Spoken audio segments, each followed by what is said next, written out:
शक्ति सबको बहुत बहुत जय श्री कृष्ण, जय सिया राम, जय श्रीमन नारायण, हर हर महादेव।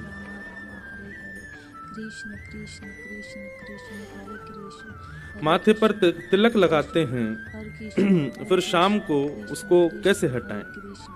अगर मुंह धुलते हैं तो फिर वो पूरा मिल करके गंदे पानी में मिल जाए, कपड़े में पहुंचे तो वो कपड़ा भी एक दिन धुलेगा तो गलत गंदा हो जाए। अगर इस प्रकार की भावना से हम तिलक नहीं मिटावें तो ऐसे कई हमारे अंग पर भी भगवत संबंधी वस्तु आती हैं जिनको हमें कुछ दिन बाद त्यागना पड़ता है। जैसे मंदिर गए, माला पहना दी, अब उस माला को पहने कहाँ घूमे हम, क्यों, कब उतारें, कैसे उतारें, क्या करें, तो वहाँ भी विचार करना पड़ता है। ठाकुर जी की संबंधी कोई भी वस्तु का इस प्रकार का भाव तो रखना ही चाहिए कि उसको हम ना मिटाएं, लेकिन हम जो करते हैं वो बता देते हैं। रात्रि में वैसे तो तिलक हमेशा रहे माथे पर, ऐसा विचार करो। कई जगह ऐसा कहते हैं शाम को मिटा दो, नहीं। अगर हाँ तकिया बिस्तर खराब करने की वो नहीं हो कि भाई कहीं वो लग जाए उसमें, तो बात अलग है। बाकी तो रात्रि में तिलक हम लगाते क्यों हैं? हम ठाकुर जी के हैं, ये प्रतीति बनी रहे। तो क्या रात्रि में हम ठाकुर जी के नहीं हैं? हम तो लगा के ही सो जाते हैं। और दूसरा इसके पीछे भाव ये कि भाई मृत्यु कभी भी हो सकती है। जब मृत्यु हो उस समय हमारे तन पर भगवत संबंधी चिन्ह होने चाहिए, गले में कंठी माला होनी चाहिए, माथे पर तिलक होना चाहिए। यदि मृत्यु के काल में हमारे अंग पर ये भगवत चिन्ह है तो निश्चित है कि यमदूत हमारा स्पर्श नहीं करेंगे। यमदूत समझ जाएंगे कि ये ठाकुर जी के हैं, भैया इनको नहीं लेना। तो मृत्यु तो रात में भी हो सकती है। तो बढ़िया है, अच्छा है कि रात में तिलक लगा ही रहने दो। सवेरे बस सीधे स्नान करो, स्नान के बाद दूसरा नवीन तिलक लगाओ। लेकिन फिर भी भाव आता है सुबह भी स्नान तो करना ही है, तो क्या करें? हम तो थोड़ा जल लेते हैं और जल से तिलक वहीं वहीं घुमा करके थोड़ा उसको ऐसे पूरे माथे पर ही। अब एक और चीज है कि जो तिलक हम लगाते हैं, कई जगह सिंदूर का प्रयोग करते हैं लोग, वो मिटता ही नहीं है। कई जगह आर्टिफिशियल चंदन, आज हम कहीं गए थे तो वहाँ पूरा हाथ पीला पड़ गया, वो नहीं। बिल्कुल हल्दी से बना हुआ तिलक होना चाहिए, चंदन केसर का घिसा हुआ चंदन होना चाहिए। ऐसे तिलक चंदन अगर आप प्रयोग करते हैं तो उसमें जल लेकर के आप अपने ही मस्तक पर अगर थोड़ा लगा लेंगे तो वहीं पर ही व्यवस्थित हो जाएगा। फिर नवीन चंदन विराजमान करने के लिए हम भगवत स्मरण करके अपना मुख धो सकते हैं, ठाकुर जी का स्मरण करके उसका त्याग कर सकते हैं। तो उसमें कोई ऐसा विचार भाव नहीं है। ठाकुर जी का स्मरण करके आप उसको, हमारा तो इतना ये हल्दी का दक्षिण भारत का तिलक है, तो ये तो क्या है कि ये ना निशान होता है ना कुछ, हम इसी को ऐसे ही फेर लेते हैं तो पूरे माथे पे ही, ऐसा नहीं लाल पड़े, दिखेगा भी नहीं, पूरे ये त्वचा में ही विलीन हो जाता है जल से करने पर। बाकी भगवत स्मरण करके आप मिटाएं, उसमें कोई दोष नहीं। ऐसे तो फिर मंदिर में झाड़ू ही मत लगाओ, क्यों? मंदिर में सब सामग्री ठाकुर जी की है, ठाकुर जी को नहलाओ नहीं, शंकर जी पर जल डालते हैं, वो भी नाली में कहीं ना कहीं तो जाता है। तो इस प्रकार भाव रख के ठाकुर जी को प्रणाम करके हम उसको अगर शुद्ध जल से थोड़ा इस प्रकार भाव रख के हटाएं तो कोई दिक्कत नहीं। बाकी लगा के ही सो जाओ, कोई दिक्कत नहीं। रात्रि में भी तिलक अंकित रहे मस्तक पर, क्या पता कब यमदूत आ जाएं, तो कम से कम तिलक देखेंगे, कंठी माला देखेंगे तो यमदूत स्पर्श नहीं करेंगे। तो इसलिए तिलक निरंतर है। और केवल यमदूत की बात नहीं है, नकारात्मक ऊर्जाएं भी आकाश में भ्रमण करती रहती हैं, वे भी वहीं प्रविष्ट होती हैं जहां पर अपवित्रता होती है। और सबसे ज्यादा नकारात्मक ऊर्जाएं रात्रि में ही भ्रमण करती हैं। इसलिए रात्रि के काल में यदि माथे पर तिलक लगा रहे तो उसमें कोई दोष नहीं। पर ब्रह्म मुहूर्त में सुबह भी जब स्नान आदि करो तो भगवत स्मरण करके उसका भाव रखो, तो कोई उसमें दोष नहीं। जल के प्रति गंगा जी का भाव रख लो, गंगा जल से मुख धो लो, कोई उसमें दोष नहीं। और ज्यादा समय तक बिना तिलक के रहना नहीं चाहिए। मुख धोया, स्नान किया, तुरंत दूसरा तिलक लगा लो, तुरंत तिलक अंकित अपने मस्तिष्क पर करना चाहिए। तो ऐसा कर सकते हैं, जल में गंगा जी का भाव रख के या गंगा जल से आप अपना मुख धो सकते हैं, तो उसमें तिलक मिल जाएगा, तो कोई दोष नहीं होगा।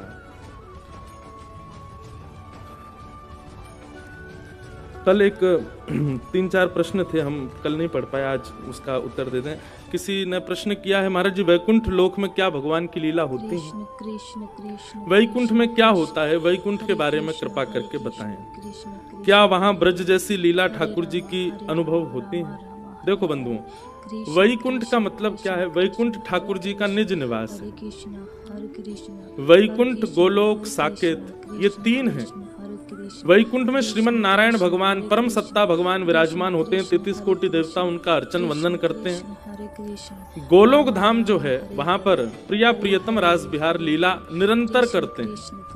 वैसे तो हमारा वृंदावन भी श्री गोलोक धाम है, बस दर्शन करने की दृष्टि होनी चाहिए। आज भी लीलाओं का दर्शन वृंदावन में होता है।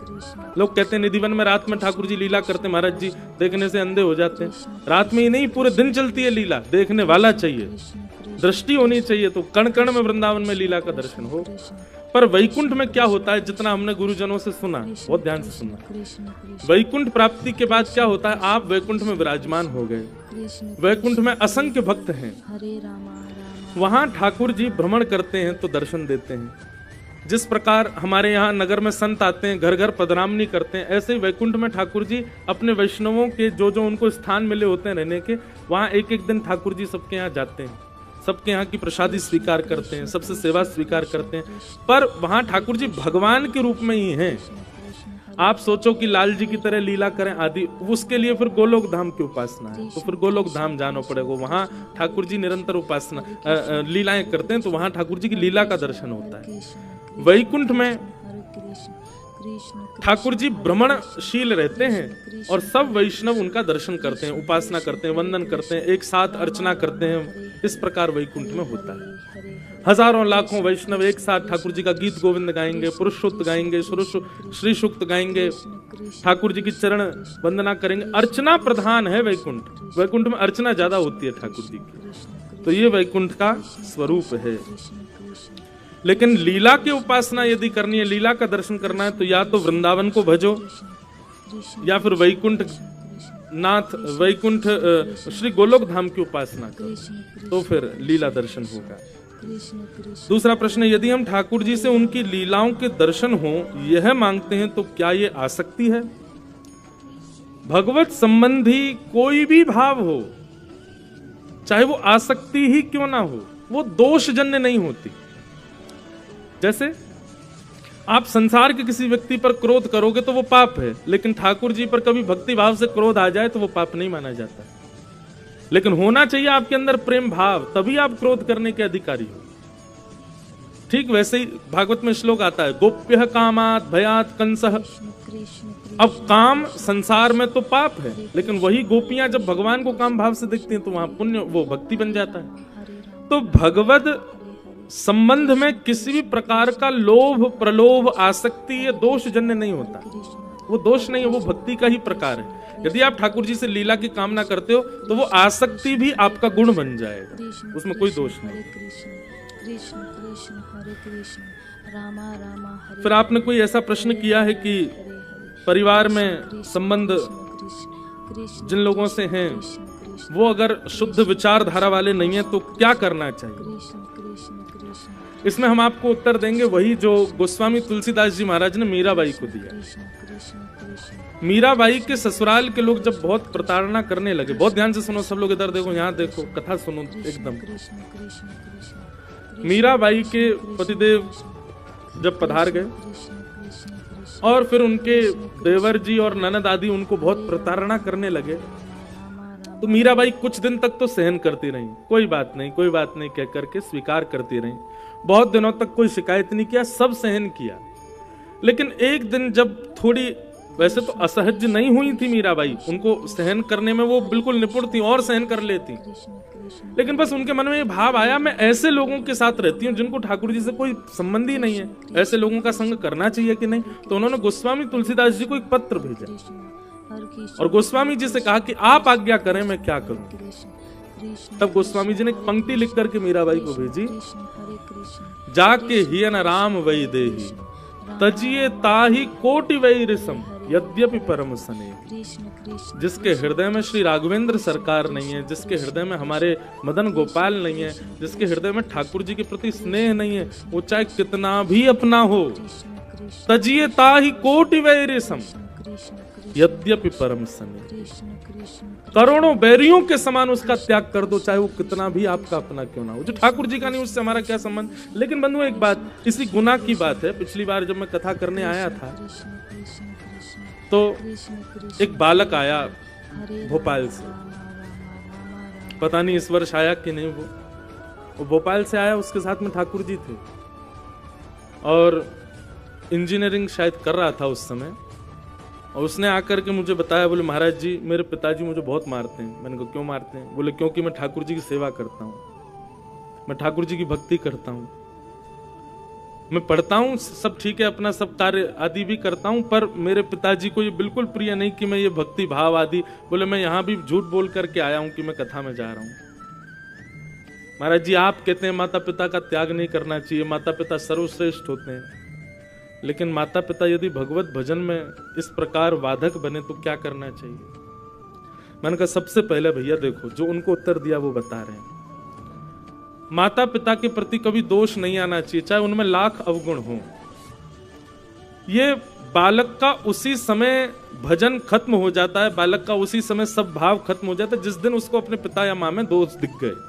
प्रहलाद जी ने कभी हिरण्यकश्यप का त्याग नहीं किया, वो उनके पिताजी थे, राक्षस थे, भगवान को गालियां देते थे, प्रहलाद को भी खूब उत्पीड़न करते थे, लेकिन प्रहलाद जी ने कभी अपने पिता को कभी दोष बुद्धि से नहीं देखा। तो जब ऐसी स्थिति आती है कि परिवार का ऐसा व्यक्ति जिसको हम छोड़ ही नहीं सकते वो भगवान का बैरी हो जाए तो हम क्या करें? तो हम मानवों को भगवान ने एक कला दी है, हम नाटक करना बहुत अच्छा जानते हैं। संबंध एक व्यवहार मात्र है, उस व्यवहार को निभाओ। आप अपने उस व्यवहार को मत छोड़िए। माँ के प्रति, पिता के प्रति, पत्नी के प्रति, पति के प्रति तन से उसका त्याग मत कीजिए।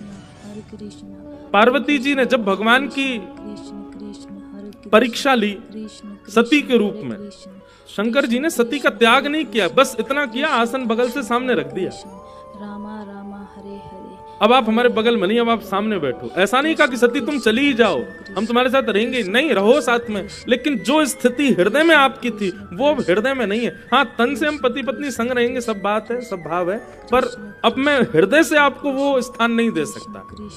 हमारे यहाँ हृदय में स्थान देना और तन से स्थान देना, ये दो बात हो जाती है।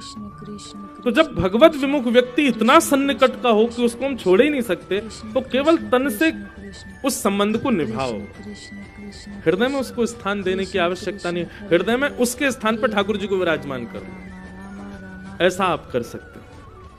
तो कई संबंध जिनका आप त्याग नहीं कर सकते, तन से मत छोड़ो, मन से छोड़ो। सूरदास जी भी कहते हैं तजोरे मन हरि विमुख। हम लोग मन से बहुत जल्दी छोड़ देते हैं। कई बार यहाँ इतने सारे लोग बैठे हैं, अगर आपको इस बात पर भी प्रश्न उठ रहा है महाराज जी आप कैसी बात कर रहे हैं, तन से रहो मन से मत रहो, आप लोग ऑलरेडी ये सब करते हो। इतने विवाह के प्रस्ताव आते हैं या इतने कार्ड आते हैं, इतने लोगों के यहाँ के निमंत्रण आते हैं, तो कई लोग हमके ऐसे भी आते हैं जिनको हम मन से बिल्कुल नहीं चाहते, लेकिन केवल व्यवहार निभाने के लिए हम नाटक करने जाते हैं उसके पास। अरे भैया तुम खूब बढ़िया रहे, तुम्हारा घर खूब बढ़िया चले, सब चले, और मन में सोच रहे हैं तू बाहर निकल, तेरी टांग टूट जाए, लेकिन हम तो केवल निभाने आए हैं। तो ये नाटक करना, व्यवहार करना, ये हम लोग बहुत निपुण हैं इसमें। लेकिन हम लोग नाटक करते कहाँ? ठाकुर जी के सामने नाटक चलता है, भगवान के सामने नाटक चलता है, लेकिन परिवार में आकर के वास्तविक हो जाते हैं। उल्टा करो, संसार में तो नाटक करो कि आपसे ज्यादा संसारी कोई नहीं, ऐसा दिखाओ सबको, पर वास्तविक अपने रूप में तो ठाकुर जी के सामने रहो, वास्तविक भाव में रहो। तो इसलिए जो ऐसे लोग हैं जिनका आप त्याग ही नहीं कर सकते, लेकिन वो भगवत विमुख हैं, तन से बस निभाओ अपना संबंध, मन में स्थान मत दीजिए। फिर चौथा प्रश्न, ठाकुर जी की सेवा में कुछ अड़चन आ जाए, घर वाले सेवा नहीं करने दें तो उनके सामने भोग ना लगा पाए, उसके बदले में हर जीव में ठाकुर जी का स्मरण करके उस जीव की सेवा करूं तो वह सेवा ठाकुर जी को समर्पित होगी? बिल्कुल होगी।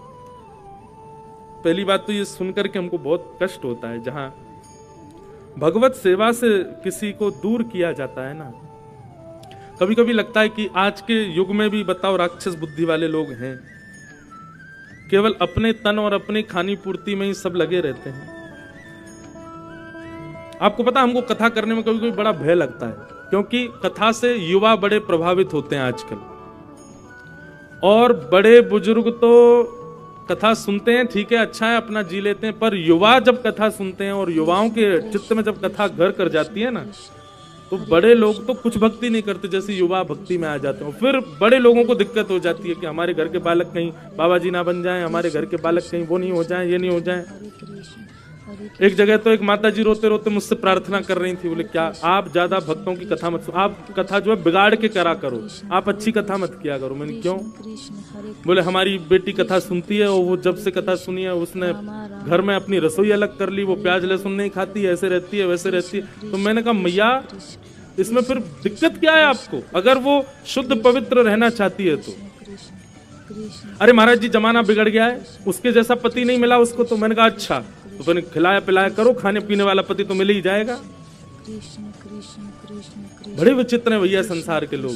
अब उल्टा हो गया है कलयुग में, देखो अब शुद्ध पवित्र होने में डर रहे हैं लोग कि हमको जीवन संगी ऐसा नहीं मिला तो, कंठी माला गले में पहनने में डर रहे हैं, तिलक लगाने में डर रहे हैं, हमको अपना जीवन साथी ऐसा नहीं मिला तो। अरे ना मिले तो ना सही, हम शुद्ध हम पवित्र रहना क्यों बंद कर दें?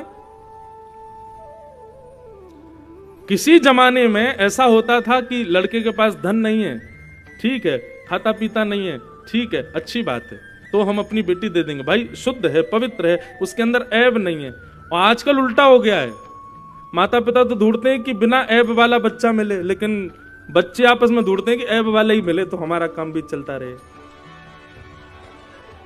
बहुत विचित्र है भैया समाज। अब कलयुग जैसे जैसे आगे बढ़ रहा है, बहुत विचित्रता बढ़ती जा रही है। हम तो इतनी जगह जाते हैं, इतनी जगह लोगों को देखते हैं, तो बहुत कुछ तो समझ में, कथा से ज्यादा तो कई लोगों से मिलकर के हमको बहुत चीजें पता चलती हैं। एक मैं बताता हूं, एक जगह तो ब्याह हुआ तो कई उसके संबंध आए, बेचारे लड़के ने सब ठुकरा दिए, फिर एक कन्या से उसने ब्याह किया। तो हमने किसी से पूछा, मैंने कि अच्छा तो ये पसंद कर ली इन्होंने? बोले हाँ। अच्छा क्या देखा भाई? बोले ये देखा कि वो भी पीती है ये भी पीता है, तो दोनों रात में कमरा में बैठ के पीते हैं, इसलिए मन लग जाता है दोनों का। मैंने कहा जय हो, ऐसे भगवान सबको दें। बहुत विचित्र हो गया भैया संसार, इसीलिए मैं कह रहा हूं जल्दी निपट लो यहां से। जल्दी भजन वजन कर कर आके छुट्टी। सत्य बता रहे हैं, घनघोर कलिकाल जब भगवान कल्कि का अवतार होगा ना, उस समय बताते हैं कि भक्त कितने बचेंगे पृथ्वी पर कि आप अपनी उंगलियों पे गिन सकोगे। एक भक्त महाराष्ट्र में है, एक भक्त वहां पे जम्मू कश्मीर में, एक भक्त वहां है, एक भक्त उधर है, ऐसे 4-5 भक्त बचेंगे बस। सोचो, और वो भक्त भी पता कैसे होंगे, उनको भी कुछ ज्ञान व्यान नहीं होगा, केवल इतने भक्त होंगे कि हाँ तिलक लगाते हैं, हाँ इतने भक्त होंगे, चोटी वोटी रखते हैं बस, बाकी कुछ नहीं जानते। वो भी ऐसे भक्त बचेंगे कलयुग के अंत में।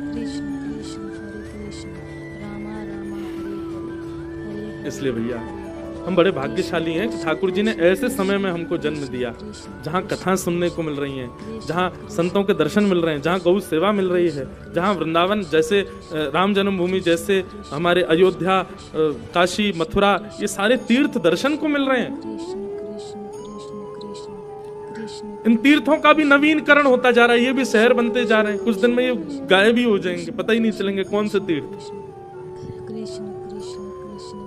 तो ये कुछ प्रश्न थे, यथामति यथा संभव, जितनी हमारी बुद्धि में उतना हमने उत्तर देने का प्रयास किया। सबको बहुत बहुत जय श्री कृष्ण। आइए अब कथा क्रम में प्रवेश करें। नख पे धार लियो गिरिराज, नाम गिरधारी पायो।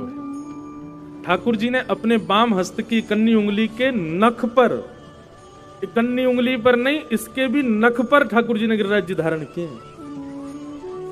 अभी द्वारिका में कथा चल रही थी तो वहां एक भाव, एक वैष्णव से चर्चा चल रही थी, तो एक भाव कितना सुंदर प्रकट हुआ। ठाकुर जी की लीला देखो, कहां हल्की सी वंशी को धारण करने के लिए दोनों भुजा चाहिए, और 21 किलोमीटर लंबे चौड़े गिरिराज जी को उठाने के लिए कन्नी उंगली का नख काफी है। ये कैसे प्रेमी है? कर्तुम अकर्तुम अन्यथा कर्तुम समर्थ ईश्वर। ईश्वर की परिभाषा क्या है? जो सब कर सकते हैं उसको करने में इनको श्रम हो, और जो कोई ना कर सके उसको भी ये चुटकी बजा के कर दें, वही ईश्वर है। कर्तुम अकर्तुम अन्यथा कर्तुम समर्थ ईश्वर इति परमेश्वर, वो परमेश्वर। वंशी धारण करनी हो तो दोनों भुजाएं चाहिए इनको, उसमें भी 6 उंगलियों से तब जाकर के फूंक मारते हैं, तब वंशी बजती है।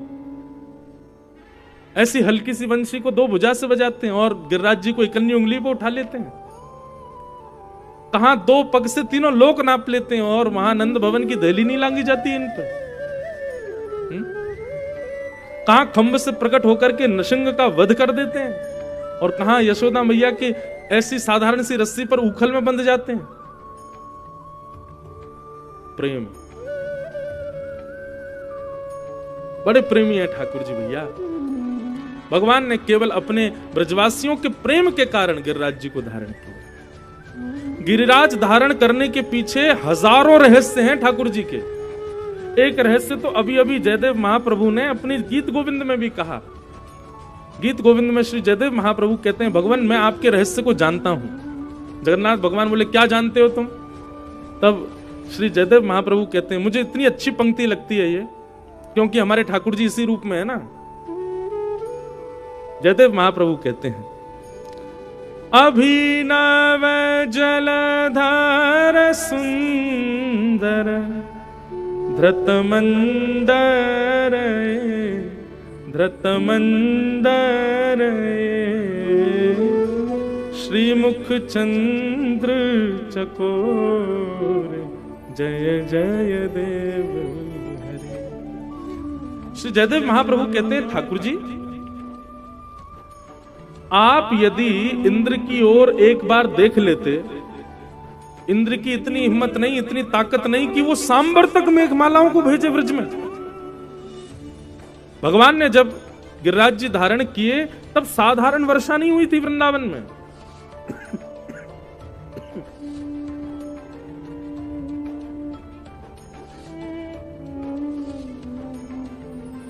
साधारण वर्षा नहीं हुई थी गोवर्धन में,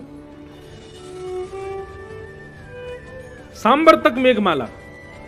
सांबर तक मेघमाला का रूप क्या होता है? मूसलाधार, ऐसा लगता है कि ऊपर से मूसल गिर रहे हैं, पानी नहीं। और अभी तो एक आध बूंद ऐसी छोटी छोटी गिरती हैं वर्षा होने पर जब सांबर तक मेघमालाएं आती हैं तो कहते हैं कि हाथी के पैर के समान बूंद गिरती है आकाश से। सोचो, एक बूंद में ही नहा जाओगे पूरे। ऐसी सांबर तक मेघमालाओं को इंद्र ने भेजा गोवर्धन को डुबाने के लिए। जयदेव महाप्रभु कहते हैं, भगवान आपने एक बार भी इंद्र से ऐसा नहीं कहा कि ये क्या कर रहे हो। आप चाहते तो भ्रगुटी ऊपर करके इंद्र को देख लेते तो इंद्र आ जाता, चरणों में आके प्रणाम करता, वर्षा को बंद कर देता। पर आपने क्या किया? आपने 7 कोस लंबे चौड़े गिरिराज पर्वत को अपने बाम हस्त की इकन्नी उंगली पर उठा लिया। इंद्र को डांटा नहीं आपने।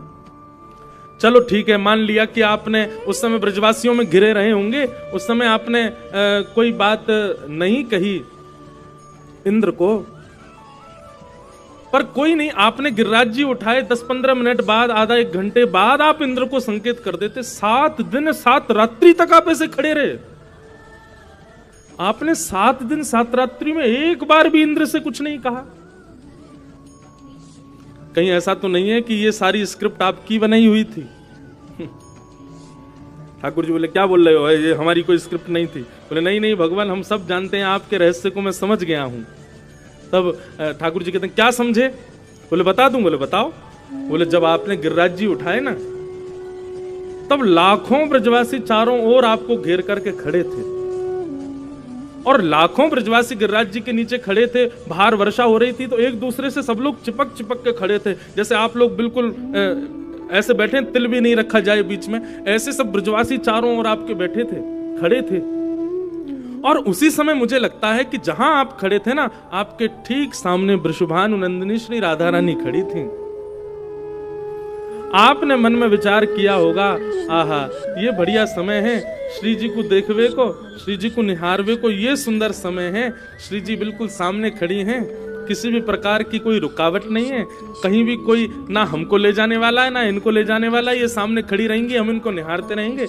इसीलिए आप 7 दिन 7 रात्रि तक, अरे बल्कि मुझे तो ऐसा लगता है इंद्र को 7 मिनट में ही पता चल गया था कि आप भगवान हो, और उसने जैसे ही वर्षा थोड़ी कम करी तो आपने इशारा और कर दिया, नहीं नहीं करते रहो, बढ़िया श्री जी सामने खड़ी हैं, इनको हम देखते रहेंगे ऐसे ही। और 7 दिन 7 रात्रि तक श्री मुख चंद्र चकोर जय जय देव है। जब ये बात जयदेव महाप्रभु ने कही तो जगन्नाथ जी के नेत्र सजल हो गए, बोले बिल्कुल सत्य कह रहे हो जयदेव तुम, यही हुआ था। इसीलिए हमारे श्रीनाथ जी की, हमारे लाल जी की, या वृंदावन में भी आप राधा रमन जी के दर्शन करो, अन्य ठाकुरों को भी दर्शन करो, ठाकुर जी के नेत्र नीचे ही रहते हैं। श्रीनाथ जी के भी नेत्र नीचे ही रहते हैं। क्यों? श्रीनाथ जी के तो विशेष इसीलिए नीचे रहते हैं क्योंकि ठाकुर जी शिला पर खड़े हैं और शिला पर गिरिराज जी धारण करके खड़े हैं। शिला के ठीक सामने नीचे श्री जी खड़ी हैं, उन्हीं को निहार रहे हैं। इसलिए ठाकुर जी आपने 7 दिन 7 रात्रि तक गिरिराज जी धारण किए। तभी तो इस अष्टपदी में जय जगदीश हरे नहीं, जय जय देव हरे। ठाकुर जी प्रसन्न हो गए, वाह जयदेव तुम हमारे रहस्य को पहचान गए। इसलिए ठाकुर जी ने गिरिराज जी धारण किया। अब ये तो था भाव परक अर्थ, अब इसका आध्यात्मिक परक अर्थ सुनो। गो कहते हैं इंद्रियों को, गो कहते हैं इंद्रियों के समूह को। हमारे तन में कितनी इंद्रियां होती हैं बताओ, कितनी होती हैं? 14। 5 ज्ञानेन्द्रिय, 5 कर्मेंद्रिय और 14 अंतःकरण चतुष्टय।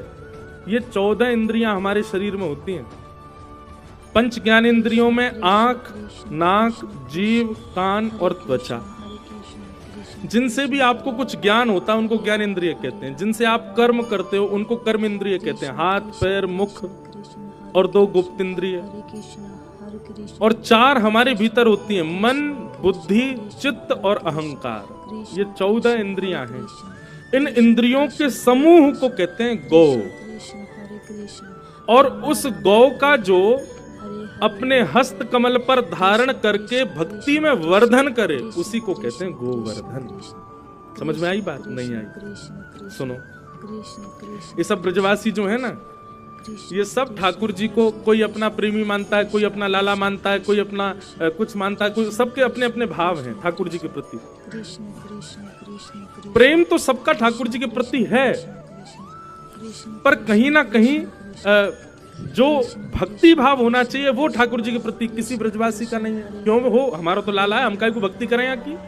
और अभी भी ठाकुर जी कह रहे हैं कि मैं जय जय हूं, मेरे चरण छुओ, तब भी कोई प्रणाम नहीं कर रहा। लेकिन 7 दिन 7 रात्रि तक जब ठाकुर जी ने 51 उंगली पर गिरिराज जी को धारण किया तो एक एक क्षण के लिए ही सही, भले ही बोला नहीं हो, एक एक क्षण के लिए हर ब्रजवासी के मन में आ गया कि हमारो लाला देवता है, हमारो लाला ईश्वर है। और सबने अपनी समस्त इंद्रियों से ठाकुर जी को प्रणाम किया, नेत्रों में भर लिया, कानों से ठाकुर जी को विराजमान चित्त में कर लिया, सबने हाथ जोड़ करके प्रणाम किए, सबने चरण छुए, ठाकुर जी को दंडवत किया। तो इस प्रकार वैष्णवों की समस्त इंद्रियों का जो अपनी भक्ति में वर्धन करे उसी को कहते हैं गोवर्धन। हम एक बात कहें बंधुओं, ताली तो आप बजा रहे हो पर हमें नहीं लगता आप समझी बात, फिर भी कोई बात नहीं, शायद आ गई होगी। एक बात हमारी सुनो, किसी व्यक्ति को भगवान के दर्शन में तो बहुत रुचि होती है लेकिन कथा में उसको मन नहीं लगता। लेकिन कई लोग ऐसे होते हैं उनको मंदिर जाने को कहो तो आलस आता है लेकिन कथा में वो आ जाते हैं। कई लोग होते हैं ना तो मंदिर जाते हैं ना वो कथा में आते हैं। लेकिन ठाकुर जी का प्रसाद, कोई कहे भैया चलो महाकाल चल रहे, वन नहीं जाना, अच्छा कथा में चल रहे हो नहीं जाना, अरे मन नहीं लगता हमारा, दर्शन में भीड़ बहुत है, कथा में जो है बैठे रहो 4 घंटा क्या करना है। हाँ अच्छा तुम जा रहे हो कब, ठीक है प्रसाद लिया ना, हमारे लिए उनको खावे में ही रुचि रहती है, प्रसाद ही लिया ना बस। एक प्रकार से कोई कानों से ठाकुर जी को ग्रहण करता है, कोई नेत्रों से ग्रहण करता है, कोई जीव से ग्रहण करता है। और कई लोग ऐसे होते हैं वृंदावन जा रहे, बोले हाँ हम तो नहीं जा रहे, बहुत भीड़ है, सुनो वहां इत्र बहुत बढ़िया मिलता है, ठाकुर जी के चरणों का इत्र लिया ना, गुलाब की माला लिया ना, उसकी सुगंधी नासिका से। मतलब ऐसा जरूरी नहीं है कि आपकी समस्त इंद्रियां ठाकुर जी के भजन में होंगी, कोई इंद्रिय ज्यादा लगती है, कोई कम लगती है। कृष्ण हरे कृष्ण तो हम ऐसा जानते हैं, हम ऐसा मानते हैं, जो भी इंद्रिय ठाकुर जी के भजन में कम लगती है, कृष्ण कृष्ण उस इंद्रिय को केंद्र में लेकर के आप गोवर्धन जाइए और गिरिराज जी को प्रणाम करके परिक्रमा लगाइए। श्री गिरिराज जी कृपा करेंगे और जिस इंद्रिय से आप भजन नहीं करते हो उस इंद्रिय से भजन प्रारंभ हो जाएगा। ये श्री गोवर्धन नाथ की कृपा है। क्योंकि गौ माने इंद्रियों का जो भक्ति में वर्धन करे, उन्हीं का नाम श्री गोवर्धन। कृष्ण कृष्ण कृष्ण। अगर आपकी कथा सुनने में रुचि नहीं है, दर्शन में रुचि है, तो अगली बार वृंदावन जाइए।